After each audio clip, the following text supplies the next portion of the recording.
We open on the 8th floor of the tower, the wasteland of death. An army of players marches through the frozen landscape. At their head stands a man with a grim, determined look. He raises a fist, rallying the troops behind him. This is Kyojo Itsuki, a guildmaster here to face an unbeaten guardian. His soldiers stand ready, swords raised for the alliance raid. He looks over the massive force he's assembled for this single purpose. But his gaze shifts as a new group finally arrives. The legendary guild, Blue Eyes, makes their grand entrance. And leading them is the rank 1 player himself, Narukami Subaru. Itsuki greets the masked man with a confident smile. They shake hands, a meeting of 2 powerful leaders. The other players whisper that with Subaru here, they're just picking up scraps. Subaru's hand tightens on his blade, offering a quiet response. He implies that anyone looking for leftovers has found them, but hidden in their handshake, he passes a glowing red artifact.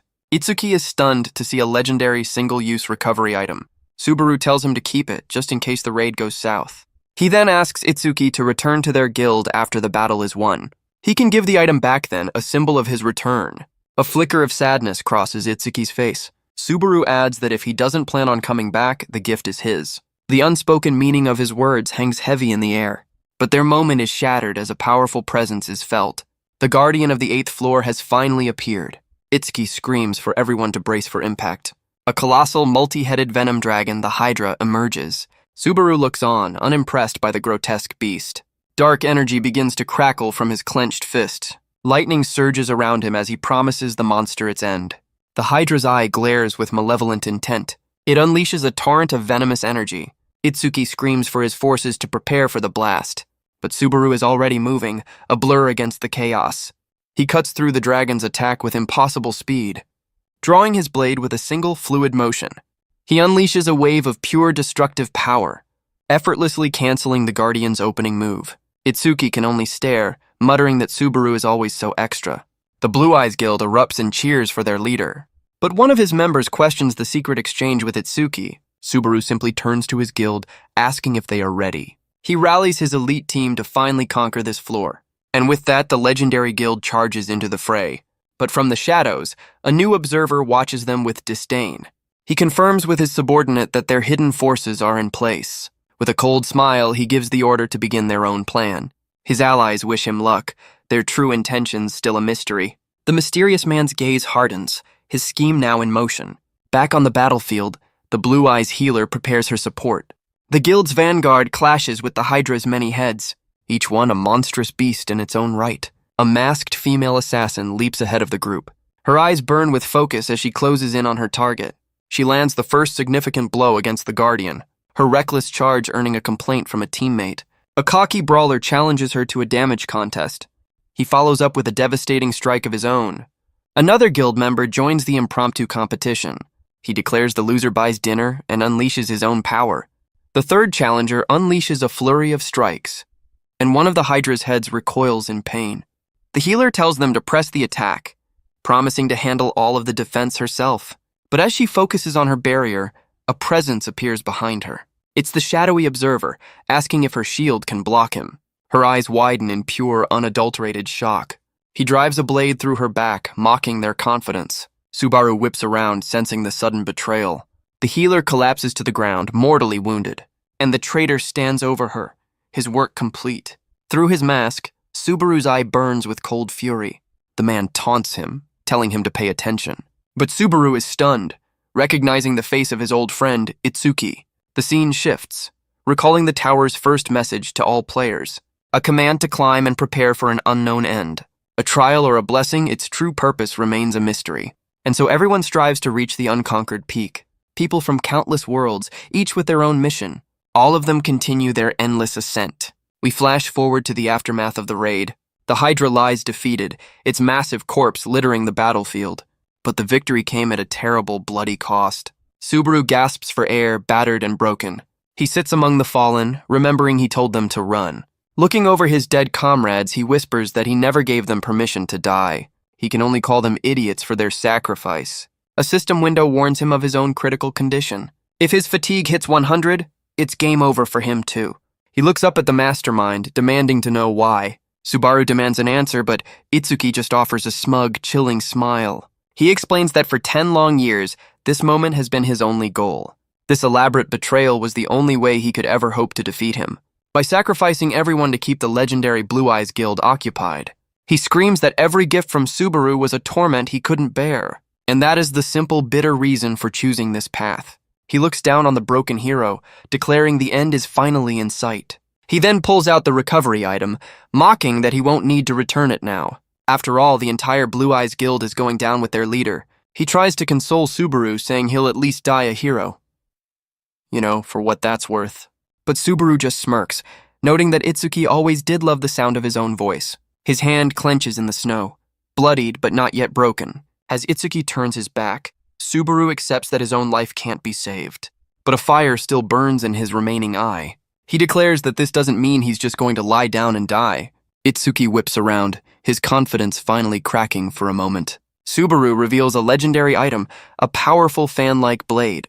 Itsuki can't believe it still has uses left as Subaru prepares to swing. He grits his teeth, knowing he only has a few uses left. He glances over at the last 4 surviving members of his guild, and with a final, desperate act, he unleashes the item's power. A massive gust of wind sends his comrades flying to safety. Itsuki screams in rage, ordering his men to hunt them down. His forces hesitate for a moment before giving chase. The legendary fan hovers in the air, its purpose fulfilled. But Subaru isn't finished, offering a simple, defiant no. He tells the entire army that they're all staying right here with him.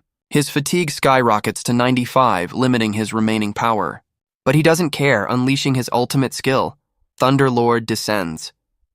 Itsuki can only watch in awe, muttering that Subaru is stubborn to the very end. Itsuki questions why Subaru would go to such lengths for his friends. He sees the answer in his eyes. A man ready to die for his cause. But Subaru declares that without his permission, no one is going anywhere. Itsuki's men realize they're trapped with a cornered beast. With a final war cry, they decide to charge him all at once. Subaru becomes a blur of motion, intercepting the first wave. Itsuki watches from afar, confident his men can handle the weakened player. But Subaru's hand stops a spear just inches from his back. He shatters the weapon, his focus solely on the traitor. His fatigue hits 97, and he knows he's running on borrowed time. He can't afford to drag this out any longer. He parries another strike, a whirlwind of desperate energy. His fatigue climbs to 98, the strain etched on his face. Dude's running on fumes and pure spite at this point. He unleashes a shadowy beast of pure destructive force. The attack tears through the enemy lines, a final, desperate gambit. A bloodied spear falls to the frozen ground. The soldier who landed the blow screams that they finally killed him. But Subaru grabs him, asking who exactly they think they killed. A massive burst of lightning erupts from his body, sending the entire army flying in every direction. The soldier who celebrated too early collapses, defeated. Subaru pulls the man's blade from his own chest. He finally falls to his knees, surrounded by the fallen. The remaining soldiers stare, wondering if the monster is finally down for good. Itsuki calmly walks through the carnage to face him. He remarks that Subaru's era has come to a pathetic end. A system window confirms it. Fatigue is at 99, 1 point from death. But Subaru's hand clenches, telling Itsuki he should know better. Because even at the very end, he's not going down without a fight. With a final, desperate roar, he declares that he will be the one to win. His eye glows with the last of his power. Itsuki holds the recovery item, mocking that Subaru's life could have been saved. But his smug expression shatters into disbelief. As Subaru's final attack descends upon him, Subaru's consciousness begins to fade into the void. He reflects on his life and his one remaining regret. But a strange sensation breaks through the darkness. A smell? Suddenly, the sound of metal clattering echoes nearby, and he finds himself sitting in a trash can. Well, this is a new low. He looks around the grimy alley, wondering if this is hell. A system window appears with a new name and pathetic stats. A sharp pain hits him as he rejects the unfamiliar name. Other players mock him for being weak, unlike the legendary Subaru. His eyes widen as the pieces start to click into place. He hears someone mention that Narukami Subaru died 20 years ago. He's stunned, questioning whose body he's even in. He scrambles out of the trash can, his mind reeling. On the ground, he spots a familiar-looking device. He picks up the player kit, a spark of hope in his eyes. He immediately searches for his old guild, Blue Eyes. The search results confirm it.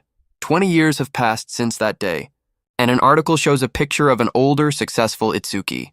The man who betrayed him is still alive and well. A memory surfaces of a late-night talk on a rooftop. He remembers Itsuki telling him he wanted to leave the guild. His friend offered no real reason, just a cryptic promise of future understanding.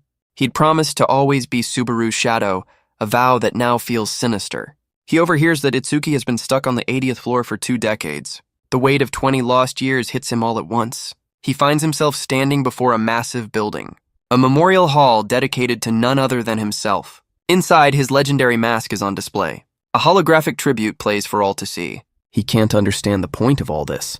Who would go to such lengths to honor his memory? A recorded voice begins to play over the speakers. It speaks of a hero who almost conquered the tower, a man who inspired them all to remember him forever.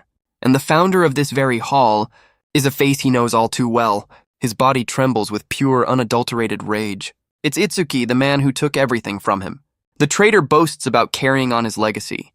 Oh, the irony is just delicious. He wonders if killing him once wasn't enough for the man. As Itsuki declares his victory permanent, Subaru makes a silent vow to his old friend. He'll rewrite this entire twisted history. He won't let his comrades' sacrifices be in vain. This second chance will not be wasted. But his moment of resolve is interrupted as he bumps into someone. He quickly moves to help the fallen person up. But something about the person catches his eye. The boy is wearing a replica of his old mask. A man and a woman rush over, calling the boy Minato, and Subaru realizes they're all wearing masks. He looks around, a strange feeling washing over him. He rubs his eyes, trying to clear his vision, because what he's seeing can't be real. The entire memorial hall is filled with his copycats. A flashback to Itsuki's chilling words of mock sympathy. He told Subaru not to worry. He'd still be remembered as a hero. In the present, Subaru finally understands the twisted meaning. A cold fury burns in his eyes as he thinks of his old friend. He pushes through the crowd of his own impersonators. He approaches the memorial shrine built in his honor. He realizes this entire spectacle is just another one of Itsuki's lies. But then something catches his attention.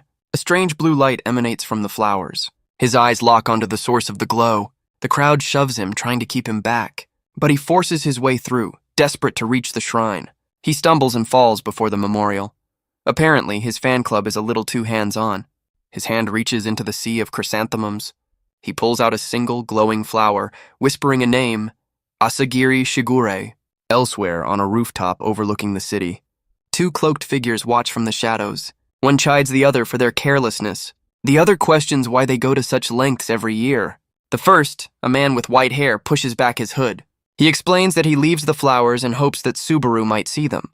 His companion asks if he really believes Subaru is still alive. They worry that Itsuki will find them before they find Subaru.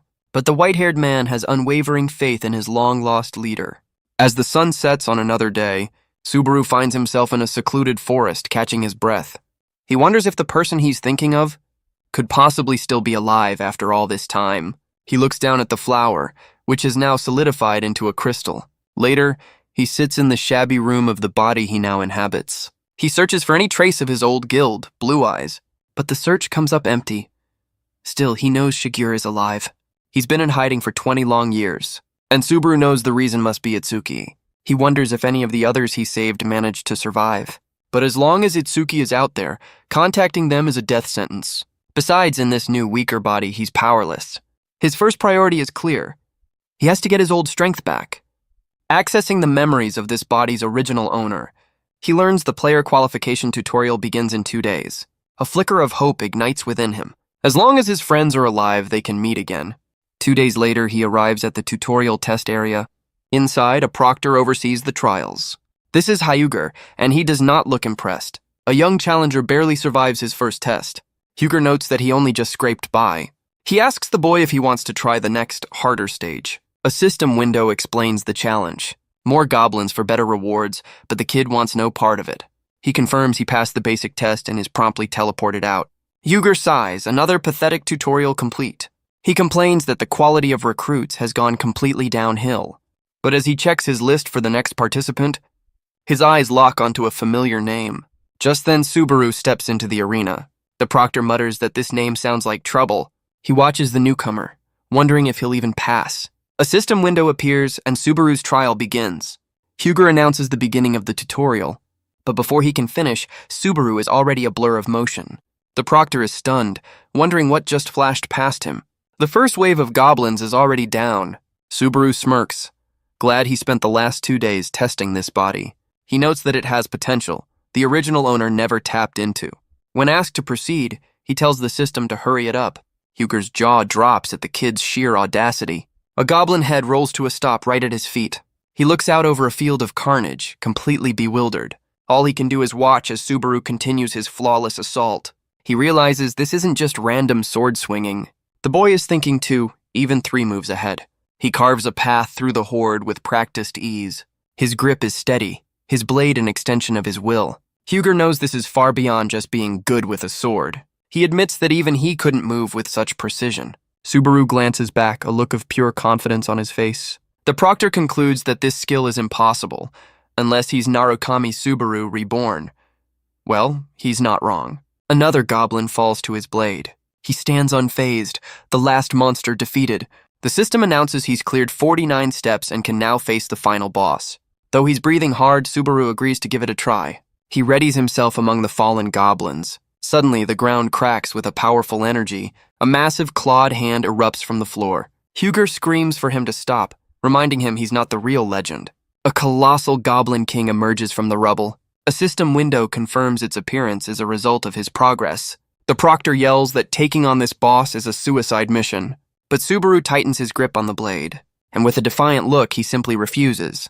He lets his sword fall to the ground. The proctor absolutely loses his mind at this display.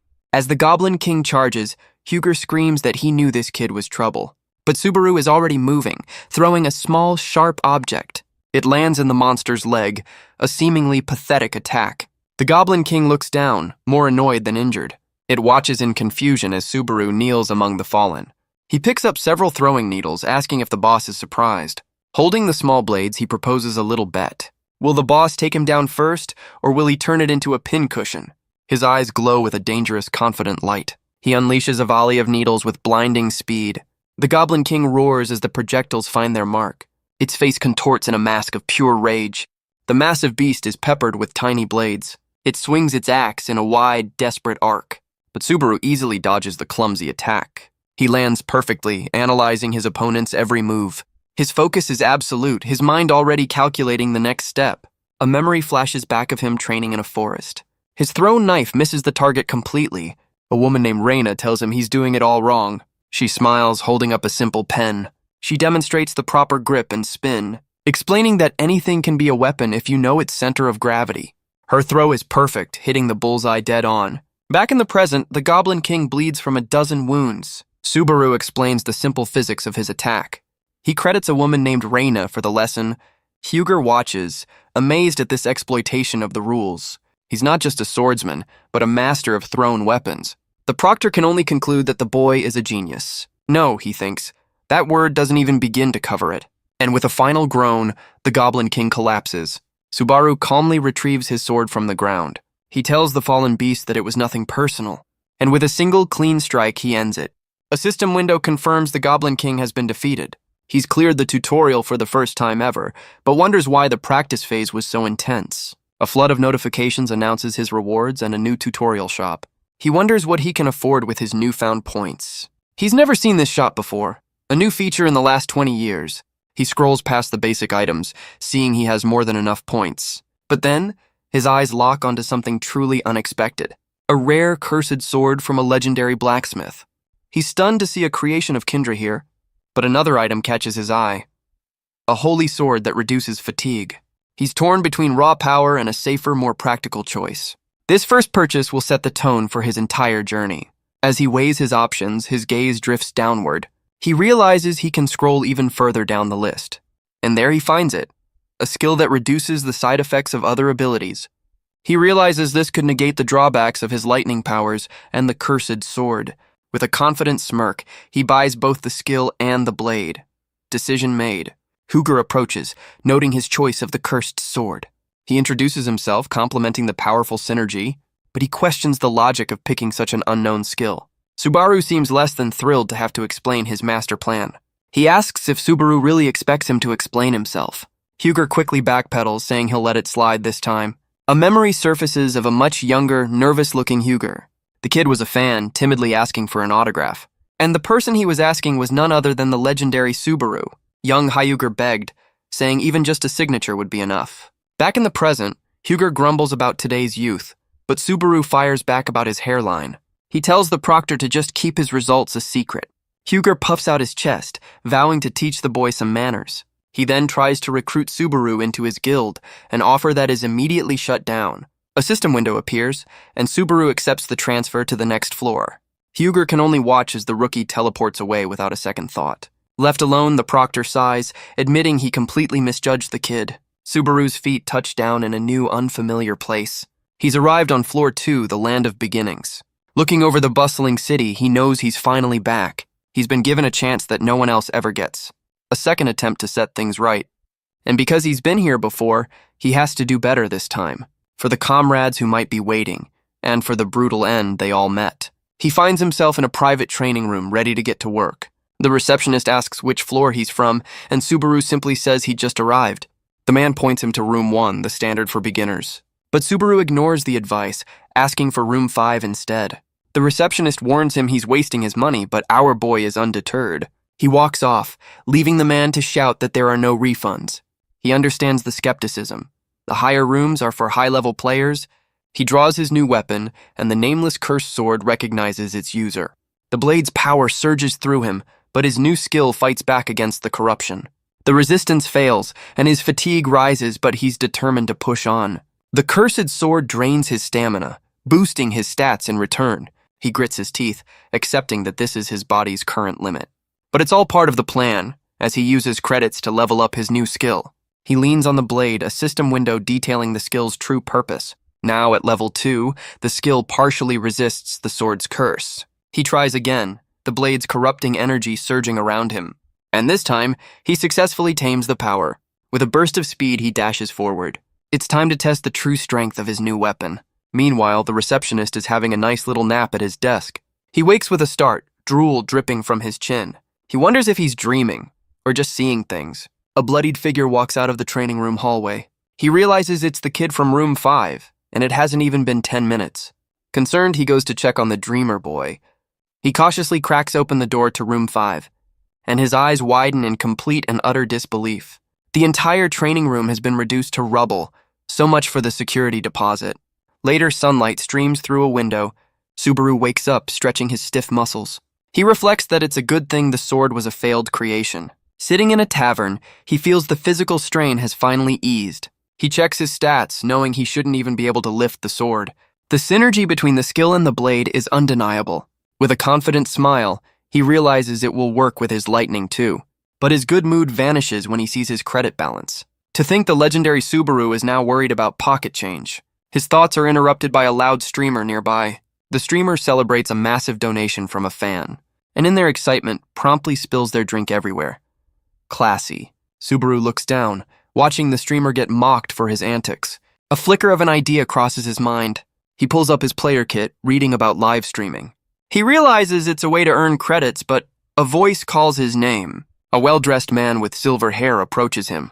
The man walks closer, asking if Subaru is staying here. But Subaru's new body instinctively recoils from the man. He realizes this isn't disgust. It's pure, primal fear. Shaking, he manages to say that he just arrived.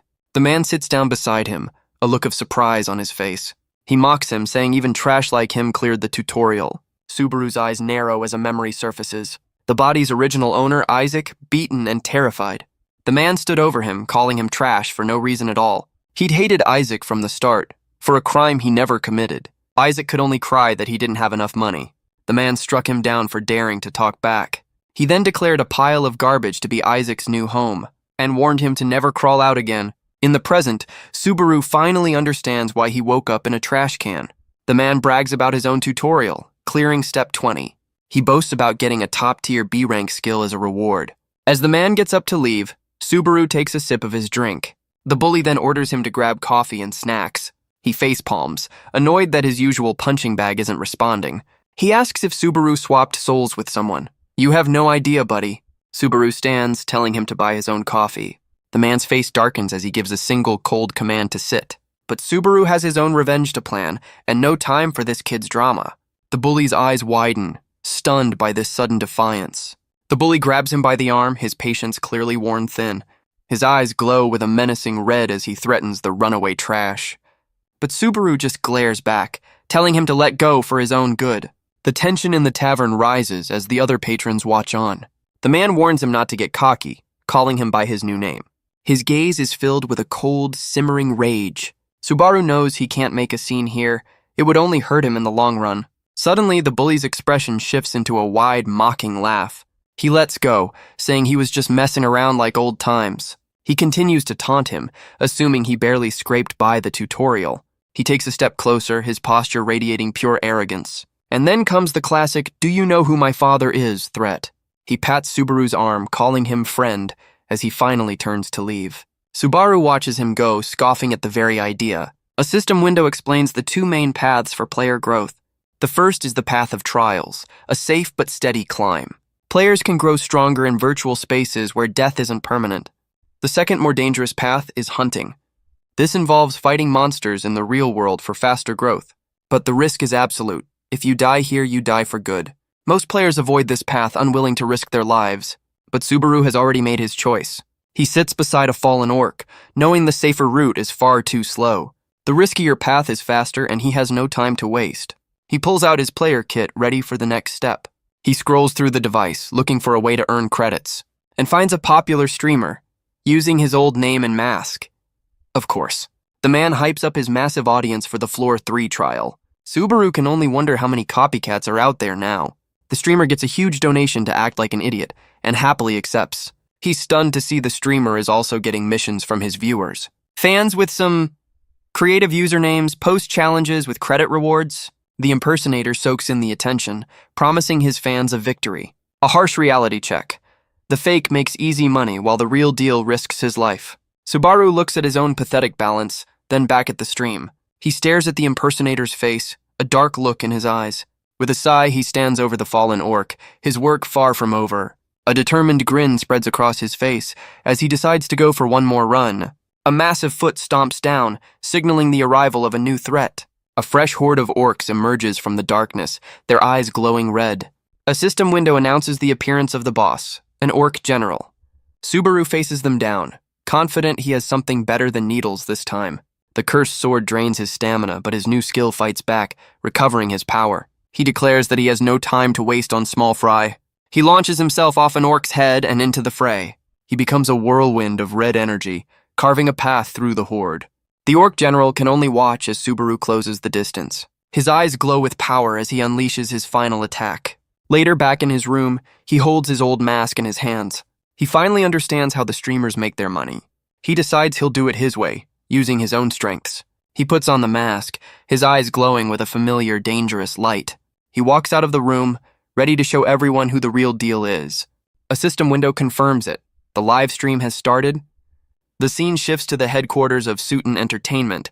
Inside, a modern office sits quiet and empty. A woman with a hair ornament watches a stream, her expression unreadable. She bites her lip, a flicker of frustration in her eyes. She suddenly kicks a blue-haired man, sending him flying across the room.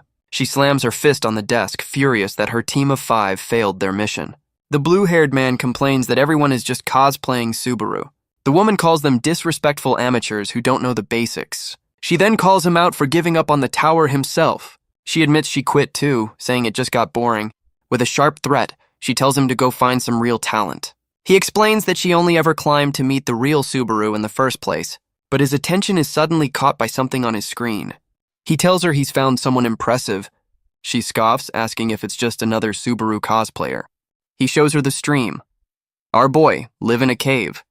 The woman is furious he's watching a stream with only one viewer. He tries to explain, but she's clearly not having it. He admits that seeing the mask always gives him a sliver of hope. A hope that the legend might one day return. She threatens him with a fine, and he immediately begs for forgiveness. Classic office politics. Back in the cave, a system window announces the Floor 2 trial. The objective is simple: clear the dungeon and get out. Subaru walks into the darkness, player kit in hand. He admits that knowing someone is watching adds a little pressure. His viewer count ticks up to 2. A user asks if this is his first time in the dungeon. Subaru looks at the chat and confirms that it is. The viewer expresses concern, but their chat is cut short. A monster, a one-eyed bat, lunges from the shadows. Subaru catches the creature with one hand, completely unfazed, and with a single motion he crushes it against the ground. A system window confirms the kill, awarding him a single point. He looks back at his device, asking if there was a problem. The Floor 2 trial officially begins. His viewer count is now 3, and they're impressed by his reflexes. He becomes a whirlwind of dark energy. And his viewers can only ask what just happened. He explains that if you just listen, you can tell where they're coming from. The chat calls him out, accusing him of being a high-level player in disguise. He simply replies that if they understand the concept, they should be able to do it too. But he knows he has a long way to go and needs all the points he can get. His viewers assume he's just getting lucky, walking blindly into the dark. But every step is deliberate, every glance filled with purpose. He looks up to find the entire ceiling covered in monsters. 1,000 red eyes stare back at him. As the horde descends, his viewers are sure it's game over. One even posts a troll mission: defeat everything for 100 credits. The chat calls it bait, a scummy move to make on a new player. But Subaru just calmly accepts the donation. Back at the entertainment company, the blue-haired man slams his fist down. He's furious that the streamer he was betting on just dropped out. He quickly apologizes to his boss for the outburst, but she's completely engrossed in her own screen. He asks what she's watching, noting how quiet she is. He panics, thinking she's mad about his gambling habits again, but she cuts him off, her eyes locked on the stream. She whispers a single name: Narukami Subaru. The man's expression shifts to pure disbelief. On the screen, Subaru carves through the swarm with impossible grace. The blue-haired man can only stare, muttering that Subaru is amazing. A memory surfaces of a younger Subaru, training with a white-haired man. The man notes that he's not just swinging, he's predicting every single move. The younger Subaru simply listens, his focus absolute. When asked what he's thinking, he says nothing at all, earning a laugh from his mentor. The memory ends, with Shiger insisting his skills are anything but normal. Back in the present, he explains his simple strategy to the chat. The one-eyed bats always lunge straight forward when they attack, creating more openings the larger their numbers are. He demonstrates with a single devastating sweep of his blade. His viewers are completely lost, saying his explanation was useless. Subaru can only sigh, admitting that communication is hard. A viewer reminds him to collect his reward for the mission. He pulls out his player kit, a little unsure of what to do. The chat asks why he's suddenly spacing out, because the legendary player has no idea how to use the new system. Thankfully, a helpful viewer walks him through the process. He successfully claims his 100 credits, a small but vital victory. With his funds secured, he announces one final push into the dungeon. Back at Suiton Entertainment, the night is anything but quiet. The woman is completely captivated, while her subordinate is losing his mind. He calls her crazy, but she asks if he's ever seen anything like it.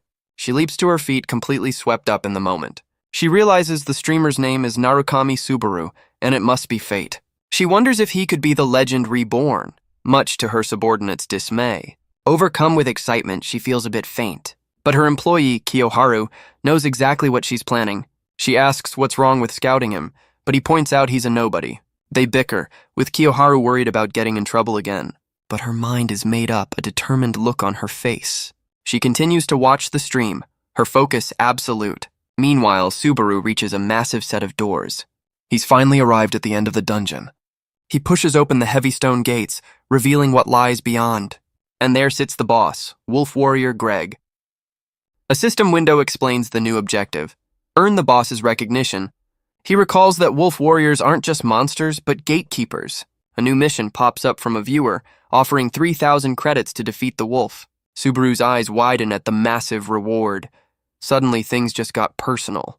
His viewers mock the mission, saying the boss isn't even meant to be fought. The massive wolf warrior slowly begins to stir. It rises to its full, intimidating height. This is Wolf Warrior Greg, the gatekeeper of Floor 2. His glowing eyes fixate on the lone challenger. Subaru stands his ground, ready to face the beast. But the warrior seems surprised to see him alone.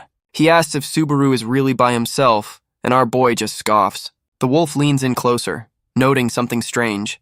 He can smell the scent of a great warrior on him. Subaru learns that the wolf tribe can distinguish special scents. They don't just smell body odor, but a person's true nature. And because of that, Greg declares he already has the right to pass. The trial is over, and the gatekeeper tells him to go on ahead. Subaru is stunned. This never happened in his previous life. But he tells the beast his objective is not the door, but him. The wolf is confused, questioning his intentions. Subaru explains that someone paid him to take him down. Greg seems to understand, accepting the challenge of a fellow warrior. Meanwhile, back at Suiton Entertainment, the office is quiet. The woman and Kiyoharu stand before their superior. The man's fingers fly across the keyboard. This is John Tail, the department head, and he wants to know about this streamer. Kiyoharu nervously admits he only has about 20 viewers. His boss corrects him, saying the count just passed 30.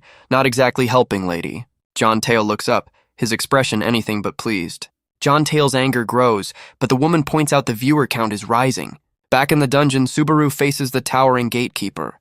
The wolf warrior lets out a roar, ready for battle. Subaru tightens his grip on the cursed blade, clearing his mind. The sword's power surges, draining his stamina to boost his stats. But his new skill pushes back against the curse's backlash. The wolf warrior lunges forward with incredible force, and Subaru meets the attack head-on, a clash of steel and claw. The beast raises its massive claw for another strike, but Subaru stands firm, blocking the devastating blow. The sheer force of the impact cracks the ground beneath him.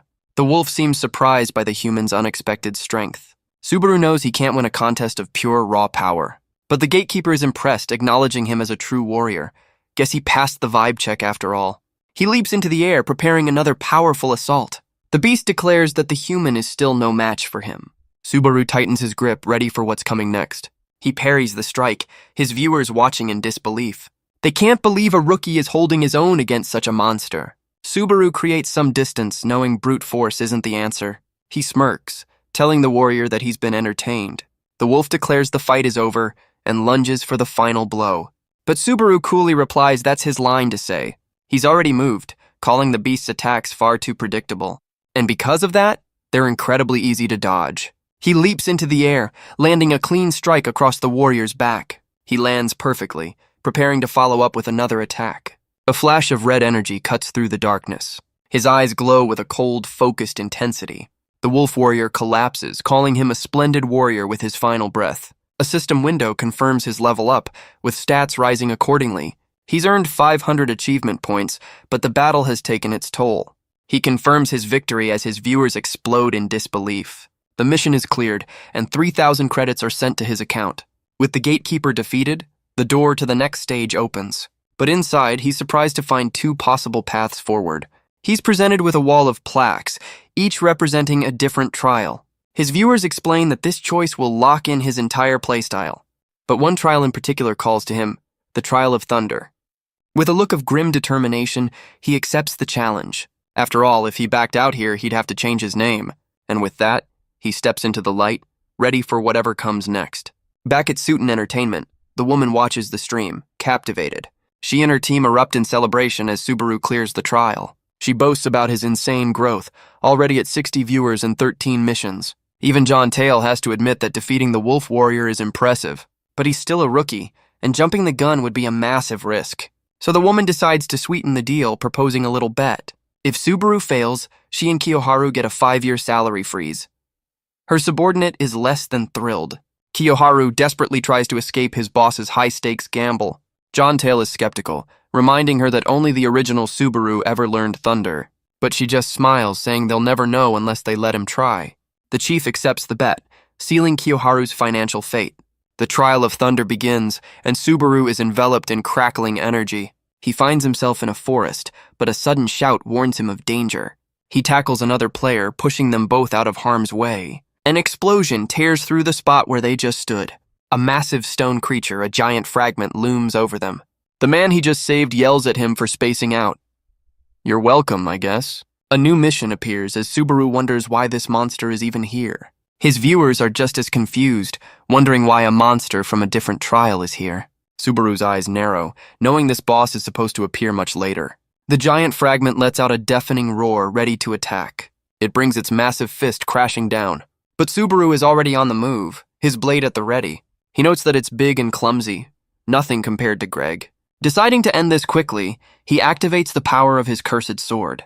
The giant swings its massive arm, but Subaru meets the attack head-on. He easily sidesteps the clumsy blow. The attack shatters the ground where he just stood.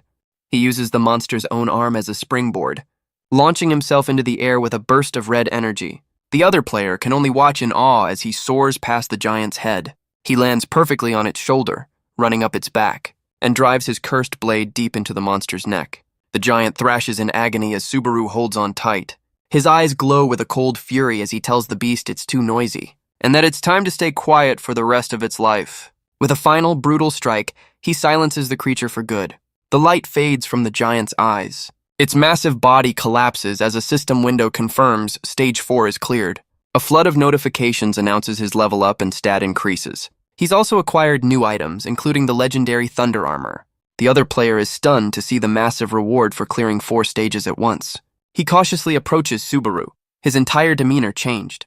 He asks what exactly Subaru is, and our boy just looks back. He declares that he's here to slay giants. A bit on the nose, but will allow it. The scene shifts to a peaceful village nestled in the mountains. The player he saved leads him through the quiet streets. Later, Subaru sits alone in a room, checking his player kit. His viewers are clamoring to see the loot he just earned. He admits he's just as curious himself. The first item is a rare accessory, the giant's heart, and the second is the legendary Thunder Armor itself. His viewers are so impressed, a new mission appears. A flood of donations pour in, all for the same goal. He thanks them, promising not to disappoint. He realizes just how many people are waiting for this, and that his past self was an even greater legend than he remembered. Just then, the door to his room creaks open. The man he saved has returned, with a knight in tow. This is Sir Peleus, captain of the village knights. He seems a little tense. They explain that the village is under constant threat. The giant's raids have become more and more frequent, making an outsider like Subaru a rare sight indeed. Peleus thanks him for protecting the village in his absence. Subaru brushes it off, but his mind is elsewhere. The captain announces they found the giant's leader, and that they intend to end this threat for good. Swallowing his pride, the captain begs for his help. He pleads for Subaru to help save their home, but Subaru's eyes narrow as a memory surfaces. A grim premonition of what's to come. He knows that in the next stage, Peleus dies. He reaches out a hand, telling the knight he'll help. The two warriors shake hands, sealing their pact as Stage 5 begins. The village knights march out to face their enemy. Subaru marches with them, checking his player kit. The chat is flying by, making it impossible to read. Suddenly, Peleus calls the entire party to a halt. He points to a massive figure resting in the distance. That is the giant chief, their ultimate target. Peleus lays out the plan. He'll draw its attention while Subaru strikes. But Subaru places a hand on his shoulder, stopping him cold. The knight looks back, confused by the sudden halt. Subaru steps forward, a strange energy beginning to radiate from him. Peleus and his men can only watch, stunned by this change. Through his mask, Subaru warns them that the chief is not alone. As if on cue, the giant's massive eye snaps open. It glares at them, its gaze filled with ancient malice. And from the ground, a horde of smaller giants begins to rise. An entire army emerges from the earth, ready for battle. Peleus can only stare in horror. So much for a stealth mission. The giants immediately begin their assault, grabbing the terrified knights. The soldiers are completely overwhelmed by the sudden, brutal attack. The carnage is reflected in the eyes of a horrified knight. A giant grins, reveling in the chaos it has created. Peleus screams for his men to fall back and retreat. But the giants are relentless. A tide of pure destruction. A young knight is struck down in the chaos. His brother screams, held back by his comrades. He can only watch as his sibling falls before the monster. Peleus stands his ground, issuing a final, desperate order to retreat. He reminds them of their families and the village they must protect. He tells another knight to lead the survivors to safety. The knight looks back, understanding the captain's sacrifice. Peleus turns to Subaru, telling him he must run as well. But Subaru just smirks, his cursed sword glowing with power. The captain is stunned, asking why he isn't retreating with them. Subaru explains that if they stay, they'll just die together. But Peleus refuses to abandon an outsider. He tells Subaru to hold on until he returns with reinforcements. With a final plea for him to stay safe, the captain charges off. As the giants continue their relentless charge, Subaru stands alone, ready to face the entire army. He declares that their opponent is him, and him alone. He becomes a blur of motion, weaving through the chaos. He dodges their clumsy strikes with practiced ease. The giants can only watch, bewildered by his speed. A system window confirms his first 2 kills. He admits that being the one left behind feels strange. Meanwhile, Peleus continues his desperate retreat. But something makes him stop and look back. A look of dawning horror crosses his face. He realizes the impossible truth of the situation. His viewers know this is a suicide mission, but Subaru knows he can change their fate. He can save everyone, including the man fated to die.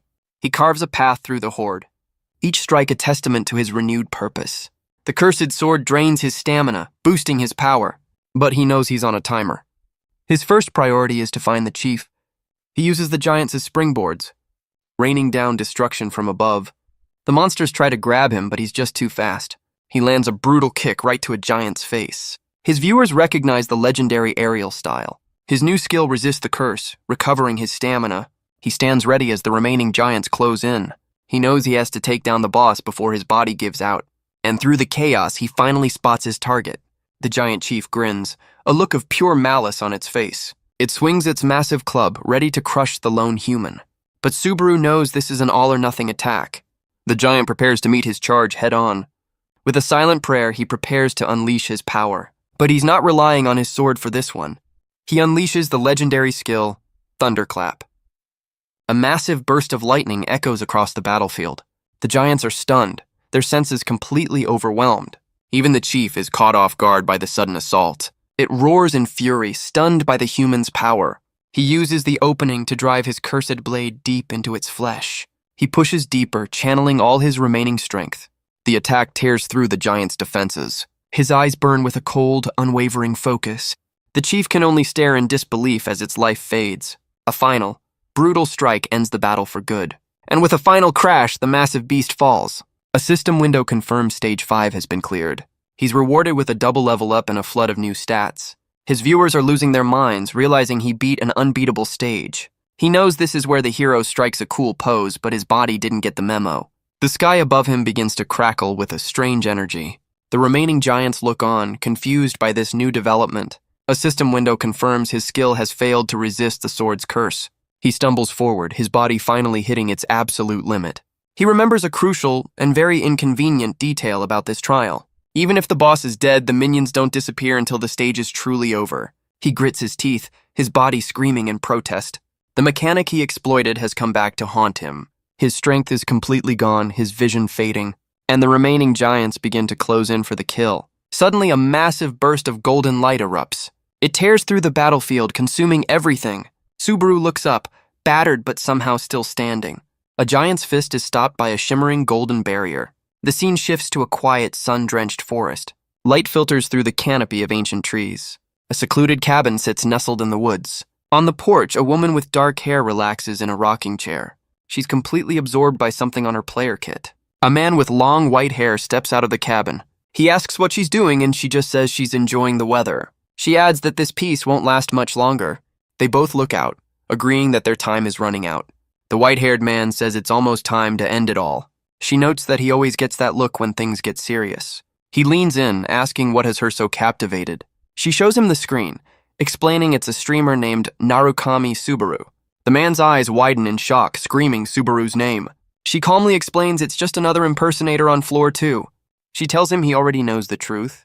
If the real Subaru had survived, Itsuki would have been dealt with long ago. She looks at him with sad eyes, stating that Subaru is dead, and that it's finally time for him to accept it. He turns to leave, but she calls out the name Shigur. She asks how long he plans to hide in the shadow of a dead kid. He turns back, asking why she's watching the stream in the first place. She claims she's just killing time, a casual excuse. But her eyes widen in absolute shock at what she sees on screen. Shigur snatches the device, demanding to know why she still holds on to hope. But as he looks at the screen, his own expression shatters in disbelief. Back on the battlefield, the golden barrier shatters the giant's fist. The light expands in a massive wave, consuming the entire battlefield. The remaining giants are completely vaporized by the holy power. Subaru looks on, battered but alive as the light finally fades. A system window confirms he's acquired the thunder skill and a choice to move on. Now clad in his new thunder armor, he sees his chat is losing its collective mind. His viewers realize the secret to the skill was beating the impossible boss. But Subaru knows this isn't how he learned it the first time. A system window details his new A+ rank skill as he faces the last of the monsters. A flood of mission rewards pour in, his viewers making it rain credits. He offers a genuine thank you for their overwhelming support. He then mentions he's heard streamers are supposed to put on a little show. The remaining monsters let out a final, desperate roar, and Subaru promises to show them something special. He immediately spends his new credits to level up his resistance skill. Now at level 3, it pushes back against the backlash of his new thunder ability. He decides to contain the power for now, focusing it in his right hand. He faces the charging horde, lightning crackling around his fist. The monsters swarm him, their faces twisted with mindless rage. He channels the raw lightning directly into his cursed sword. A massive aura erupts as he decides to cut loose like the old days. He becomes a whirlwind of red and black energy, tearing through the horde. He lands, catching his breath amidst the carnage. He curses, realizing he was supposed to save some energy to get back. Whoops. Looking over the field of fallen monsters, he admits he misjudged his own power. He grips his sword as he sees a group approaching in the distance. It's Peleus leading his knights back into the fray. Subaru turns to face them, his body screaming with exhaustion. His eye narrows, a flicker of annoyance in his gaze. He can only think of the knight as an idiot for returning. But he's also surprised they came back for him at all. Back at Suit and Entertainment, the woman stares at her player kit. She's in the middle of a full-blown emotional crisis. John Tail asks if her little bet was really worth all this drama. She buries her face in her hands, completely mortified. She's panicking, wondering what the streamer must think of her now. She frets that her recruitment offer came off as too cold and professional. John Tail reminds her that it was, in fact, a business message. But she explodes, declaring that she's a hardcore fan first. She stands to face her boss, her passion reignited. She declares that the legendary Thunder skill now has a new owner. Even John Tail is impressed, admitting the kid is one to watch. But her excitement returns as she gets a notification. She's overjoyed to see that Subaru has read their message. A joy that immediately turns to ash as she sees he left her on red. Her soul visibly leaves her body, a truly devastating blow. Elsewhere, a new player enters the scene.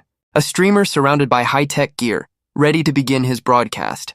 He's known for his sharp analysis of other players' combat styles. A man who has built a career on breaking down his rivals. His online handle is simply Hawkeye. He's analyzed countless players, from rising stars to established pros. Even the traitor Itsuki has fallen under his analytical gaze. But he knows that the true Legend of Lightning is the original Subaru. And today, he's turning his attention to the new kid on the block. He tells his massive audience to give the rookie a chance. Hawkeye can only laugh, completely blown away. He marvels at the rookie's impossible level of focus. He explains that Subaru is controlling the new skill perfectly, channeling just enough power into his blade without wasting a drop. He declares that this kid is going to be a huge name, and that Hawkeye will be keeping a very close eye on him. He almost forgets to give his final signature comment. Gotta build that brand. And his verdict is a bombshell for the entire community. He declares that in terms of control alone, this rookie might already surpass the original Subaru in his prime. A statement that sends shockwaves through the player base. Back in his room, Subaru finally collapses onto the bed. System windows confirm his fatigue has recovered, offering to pause the trial. He decides to put the trial on hold, his mind still exhausted. He pulls out his player kit, ready to end the stream. He thanks everyone for watching, and is stunned to see over 700 viewers. He announces he'll be taking a one-day break. And with that, the live stream officially ends. He teleports out of the trial space, finding himself back in the waiting room. He stands alone in the vast, empty space. He finally looks at the message from Suit and Entertainment.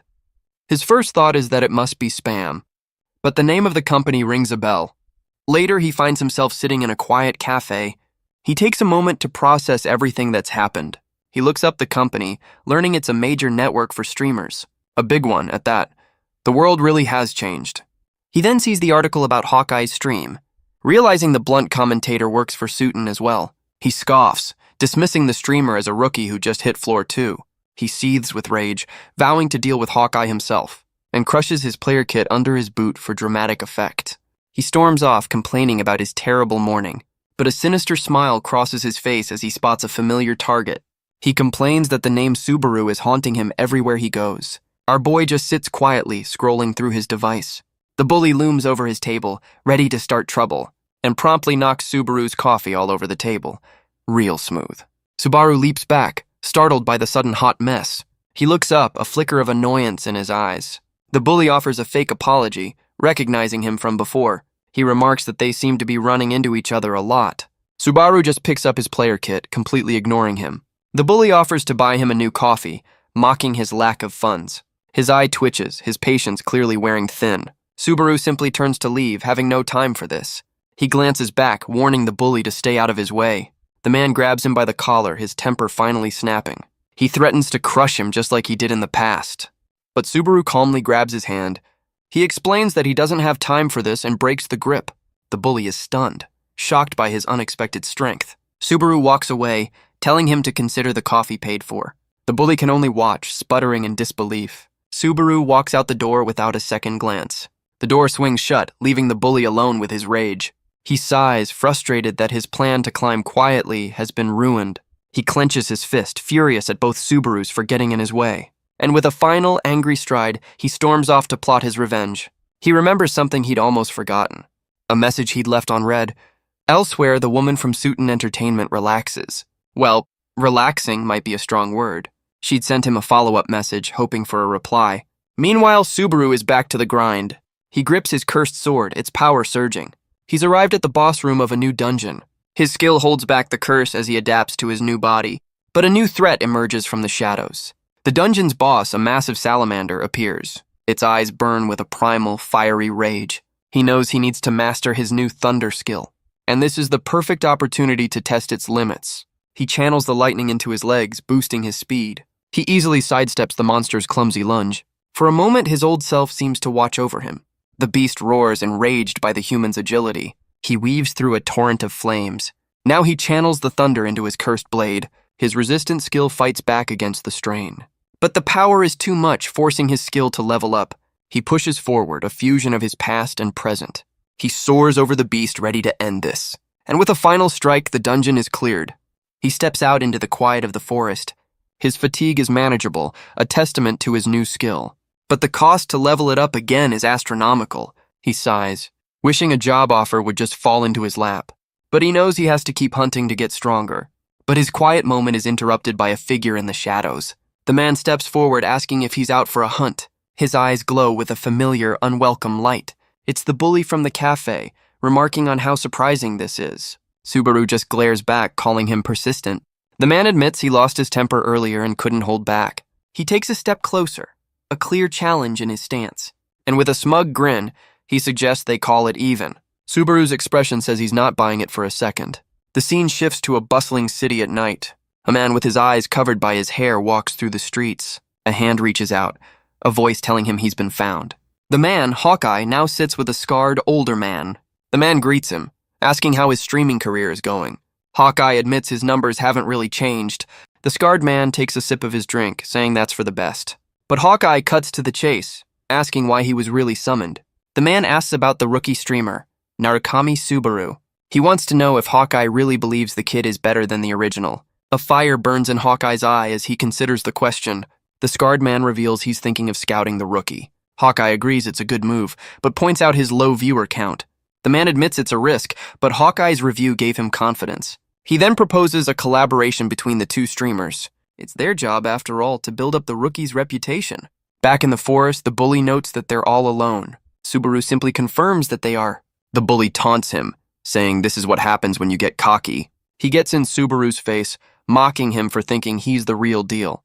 His eyes burn with rage as he curses the name Subaru, telling him to stay dead. The bully grabs him by the collar, asking if he's right. Subaru sighs, lamenting this new era of fake Subarus. He has a question of his own, asking why the man hates him so much. He wonders if it's just his name, and why he hates it when everyone else loves it. The bully's eye twitches, a nerve clearly struck. He brings up his father again, and Subaru mocks him for it. A flashback reveals the bully's father, Reinhardt, a high ranker on Floor 9. Subaru's eye widens in recognition. The legendary one-strike swordsman. The memory continues, showing a past battle of epic proportions. The original Subaru had defeated Reinhardt with a single devastating strike. The crater from the impact shows the sheer power of the attack. Reinhardt, bloodied and beaten, tries to get back to his feet, but Subaru's hand clenches, ready to end the fight for good. He finishes the battle, leaving the high ranker utterly defeated. Back in the present, the bully seethes with pure, unadulterated rage. He screams at Subaru not to dare say that name so lightly. Subaru finally puts the pieces together. The bully hates his father's title. He asks if the man has any idea how much the original Subaru suffered because of it. The bully erupts in a torrent of flames, telling him to shut up. But Subaru simply replies with a defiant no.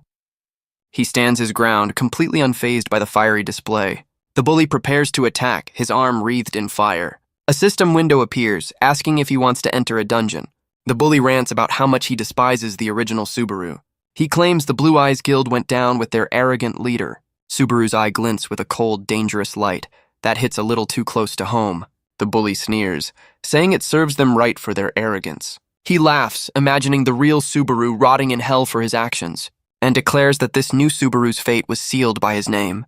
He unleashes a massive explosive fireball. He gloats that his next target will be the masked streamer, but his eyes widen as a single word catches his attention. He stares into the inferno he created, searching for his opponent. A figure emerges from the flames, holding a familiar mask. The bully is blown back, his mind refusing to believe what he's seeing. He screams, asking how Subaru could be completely unharmed. Subaru calmly stomps out a lingering flame on his shoe. He tells the bully that being looked down on doesn't feel very good, and with a burst of speed, he closes the distance between them. He lands a devastating blow, sending the bully flying. The bully's eyes are wide with pure, unadulterated shock. Subaru forces him to the ground, his expression cold and unforgiving. The bully spits blood, completely and utterly defeated. Subaru stands over him, explaining that he hates when people badmouth his friends.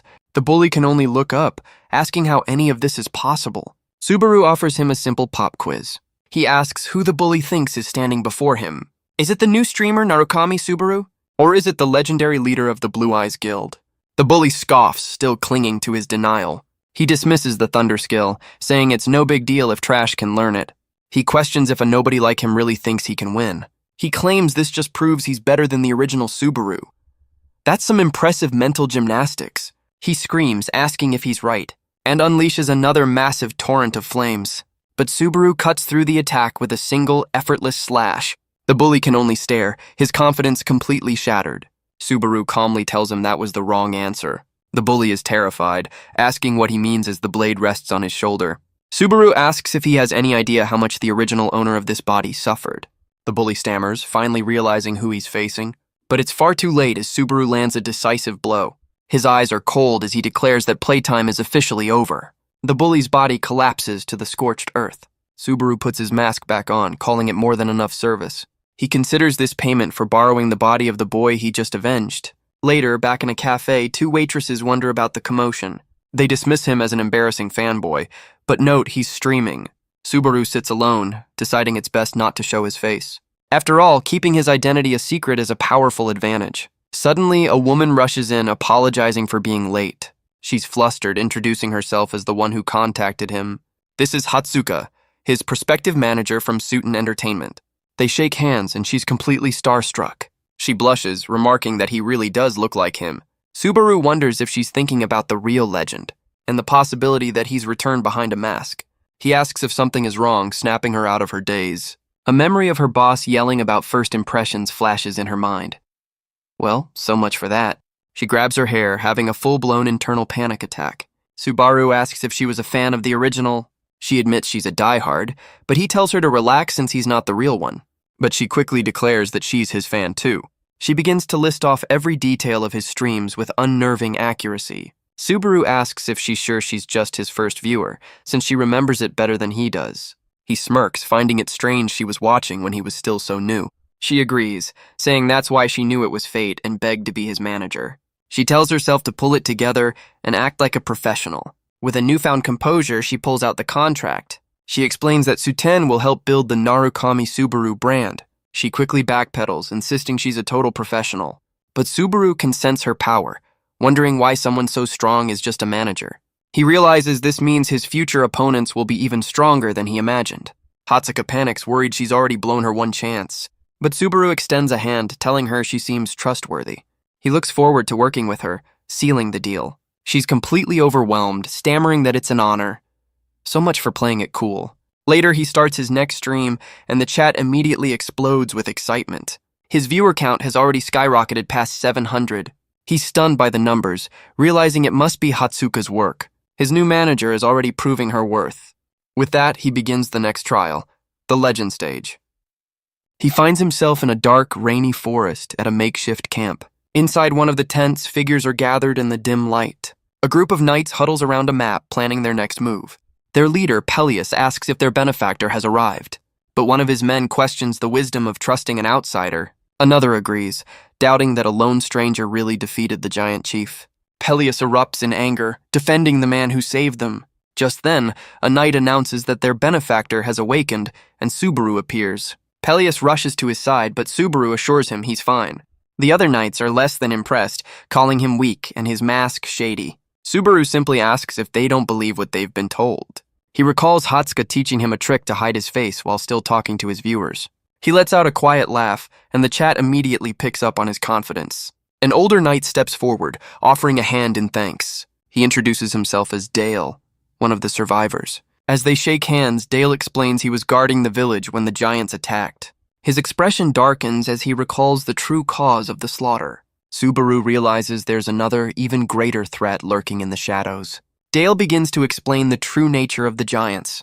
The originals were sealed away long ago after warring with the gods. The ones they've been fighting are just remnants, echoes of the past. But the giant that appeared after the chief's death was different. He panics, realizing it's a true giant from legend, still alive. The chat erupts, comparing the new threat to a Floor 8 boss. Subaru simply states that if it's that strong, they just have to beat it. Easy peasy. The other knights are stunned by his unwavering confidence. They accuse him of talking big when he hasn't even faced it yet.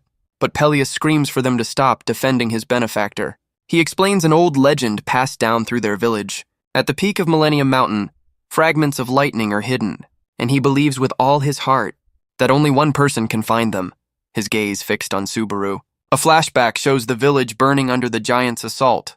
The monsters tear through the streets, slaughtering everyone in their path. A massive, long-haired giant appears, vowing revenge for his son. He unleashes a devastating attack, sending a knight flying. The giant catches the soldier, ready to end him. He swears to lay his son to rest with the blood of humans. His bloodied hand reaches out, a look of pure malice on his face. The entire brutal memory is reflected in Subaru's eye. He now looks out at the massive beast, and the chat connects the dots. So it's a take-your-dad-to-work day kind of situation.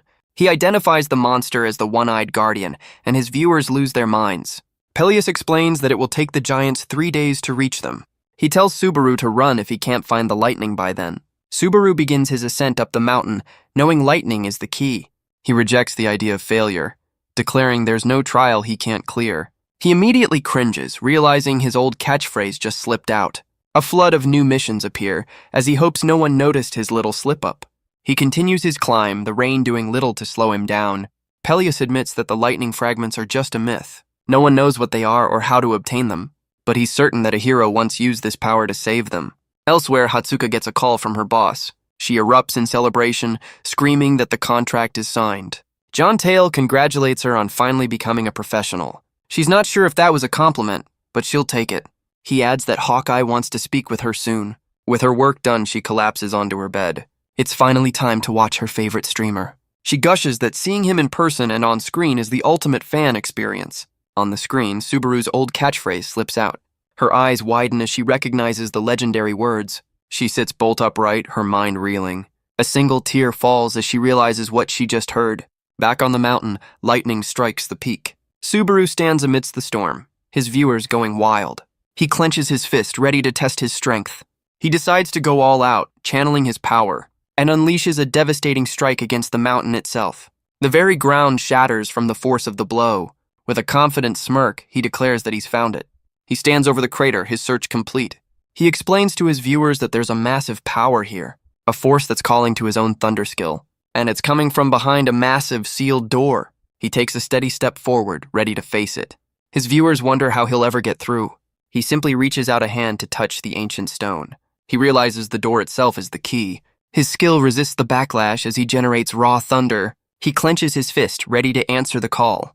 With all the power he can muster, he decides to just knock, very, very loudly. The ancient seal shatters under the force of his blow, and the path forward is finally revealed. The massive stone doors grind open, revealing a passage of pure, crackling energy. Subaru looks on, his resolve unshaken. He takes a single, steady step forward and walks into the heart of the storm. A system window confirms he's on the path of thunder, with no turning back. Meanwhile, the knights wait anxiously in the rain. Inside their camp, the mood is anything but hopeful. One of the knights questions Peleus's faith in the stranger, but the captain's belief is absolute. He insists that Subaru has already proven his strength. But Dale erupts, screaming that they're all doomed anyway. He points to a young knight paralyzed by fear. The boy is haunted by the memory of the giant's attack. Peleus tries to reason with him, saying they can't give up. He asks them to put their faith in the hero just this once. But the terrified knight can't see a path to victory. Suddenly, the entire camp is thrown into chaos. A mug topples over, a sign of the coming storm. A scout bursts in, screaming that the enemy has arrived. The knights can only stare in pure, unadulterated horror. The scene shifts to a vast frozen wasteland, and Subaru stands alone, ready for the true trial to begin. He wonders what exactly this trial wants him to do. His viewers are just as lost, seeing nothing in the empty passage. But Subaru explains that lightning is just scattered energy, and that's why, of course, they can't see it. He realizes this isn't a trial of sight, but of feeling. He can sense the powerful lightning calling to him from deeper inside. His eye widens as the true nature of the test becomes clear. He picks up a small stone from the frozen ground and throws it forward into the seemingly empty air. The stone is immediately enveloped in crackling golden energy. It flies through the air, the reaction growing stronger as it goes, until it finally explodes, leaving his viewers completely bewildered. Subaru knows this is the right path, but calls it a twisted one. He understands this is a test of pure endurance. If he can't withstand the constant damage, he'll die. Simple as that. A viewer sends a single credit taunting him for being scared. But his fans quickly flood the chat with missions and support. He thanks them for the rewards, his resolve unshaken. Elsewhere, a pot bubbles over a warm fire. Shiger sits alone, watching something on his player kit. He looks up, his expression serious and focused. Suddenly, the dark-haired woman from before enters the room. She startles him, asking what he's trying to hide. She teases him, wondering if he was watching something he shouldn't. He makes a flimsy excuse about his eyes being tired. A likely story. She continues to poke fun at him, this time about his long hair. She complains that she's been bored ever since he told her to stop watching the stream. He asks what she's doing, and she says she's just relaxing. He erupts in frustration, telling her not to worry about him. She covers her ears as he yells, telling her to relax all she wants. He quickly tries to hide his player kit, turning off the sound. She calls him out, saying he usually ignores everyone else. Calling him a weirdo, she gets up to leave in a huff. He offers for her to stay, but she's already on her way out. He watches her head upstairs, a bead of sweat on his brow. With a sigh of relief, he realizes he almost got caught. He looks back at the stream, knowing she'd make a huge fuss if she found out. His expression softens as he thinks about his old leader. He knows that Subaru would never have forgotten them. He can't help but notice how similar this new kid's personality is. But he knows the real Subaru would never scramble for credits like this. Suddenly, a hand rests on his shoulder, asking what he's really like. Shiger jumps, completely startled by her sudden return. Busted.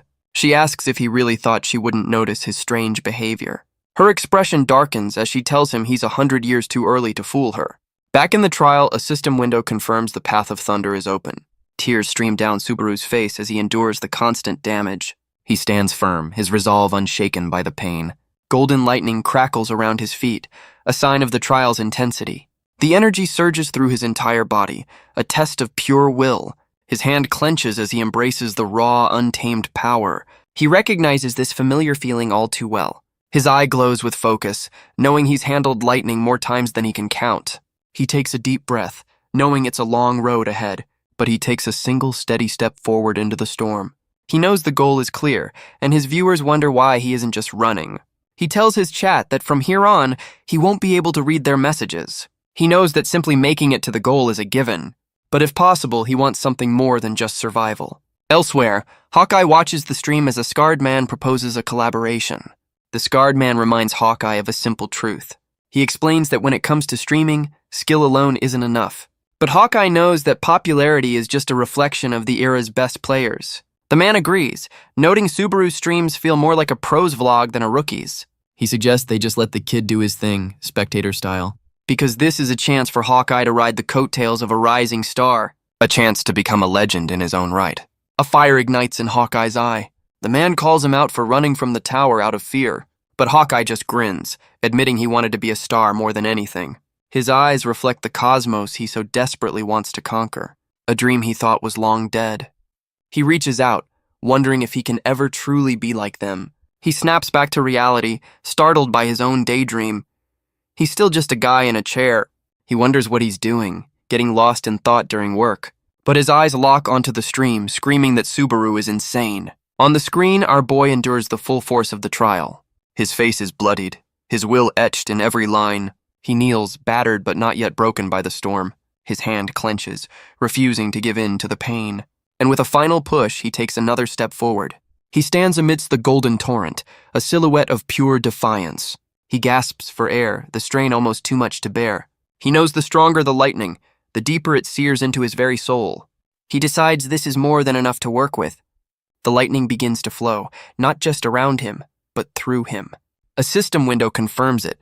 A fine vein cleansing is in progress. Thunder now dwells within his body, a permanent part of his being. He reaches out, ready to make this power his own. The energy floods every last corner of his body, a complete and total fusion. He knows the original Subaru skipped this purification process, so he's taking a shortcut, using the trial's power instead of his own. It's a faster path, but the pain is almost unbearable. His body is torn apart by the raw, untamed energy. Elsewhere, the dark-haired woman watches the stream captivated. She can only see the impossible trial he's putting himself through. She realizes he's opening his fine veins right here, in the middle of a trial, and he's doing it while moving, using an external force. She knows the pain he's feeling must be beyond imagination. Because even though death in a trial isn't permanent, the agony is definitely not a simulation. She can't understand why anyone would go to such lengths. But his progress continues, the thunder becoming a part of him. As the pain intensifies, a memory floods his mind. He remembers the guilt of leading his friends to their end. He recalls his own arrogant words from that fateful day, the confident smile he gave them, promising a swift victory, the faces of the comrades who trusted him completely. And now the regret burns hotter than any lightning. If only his overconfidence hadn't pushed them forward, none of them would have had to die. He remembers Itsuki's final mocking words, the traitors smile, blaming their own arrogance for their fall. And in the present, Subaru accepts the crushing weight of that guilt. He pushes forward, believing it was all his fault. He finally collapses, his body and spirit reaching their limit. The lightning fades as his consciousness slips away, but he wakes up not in darkness, but in a sunlit field. He looks around, completely bewildered by the sudden change, and sees his old guild alive and well waiting by a campfire. He looks around, his expression a mix of shock and confusion. His eyes widen as he questions if they're really here. He sees them all, calling out the names of his fallen comrades. He takes a hesitant step forward into the sunlit field. But the vision shatters, and he wonders if it was all just a dream. He looks up at his friends, who seem so real. A tear of relief falls as he tries to convince himself it was just a nightmare. They greet him with smiles, asking about the bad dream he was having.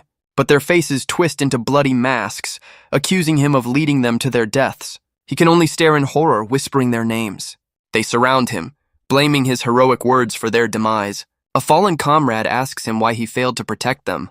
Her dying eyes reflect in his own, filled with accusation.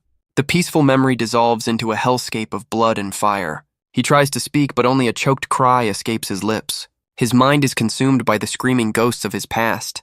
He's trapped in a vortex of his own guilt and regret. He reaches out, begging them to wait for him. He screams for them not to leave him behind again. The weight of his failure presses down on him. He collapses to his knees, his pleas echoing in the void. And with a final flash, the nightmare shatters. He's back in the trial, realizing it was all a hallucination.